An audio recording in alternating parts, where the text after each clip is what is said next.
Hi Vijayawada. ఇక్కడ Sunday outing తీసుకొని వచ్చిన వాళ్ళందరూ ఎంతమంది ఉన్నారు? నేను ఇంటర్మీడియట్ ఇక్కడే చదివాను. మీలాగా అవుటింగ్కి వచ్చి సినిమాలు చూసి సినిమాలంటే ఇంట్రెస్ట్ పెరిగి నేను సినిమా ఇండస్ట్రీలోకి వచ్చాను. సో నాకు ఐఎమ్ వెరీ షూర్ ఇక్కడ నుంచి చాలామంది యాక్టర్లు ఉండుంటారు, డైరెక్టర్లు ఉండుంటారు ఫ్యూచర్లో. అలాగే మా రవి గారిలా ప్రొడ్యూసర్స్ కూడా ఉండుంటారు. సో మీ అందరికీ all the very best. So ఇక్కడికి రావడానికి మెయిన్ రీజన్ ఏంటంటే మా రాబిన్ హుడ్ సినిమా ప్రమోషన్ గురించి. విజయవాడలో చాలామంది సినిమాలను ప్రేమిస్తారు. నేను చూసేవాడిని, థియేటర్కి వెళ్తే అసలు టికెట్లే దొరికే కాదు. ఏది 50th డే కూడా టికెట్లు దొరికే కాదు అప్పట్లో.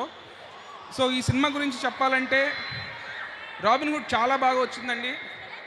100% బ్లాక్ బస్టర్ కొడతాము. అండ్ నాకు నితిన్ అన్నకి నేను ఫ్యాన్. నేను నితిన్ అన్నకి ఫ్యాను. మీలో నితిన్ అన్న ఫ్యాన్స్ ఎంతమంది ఉన్నారు?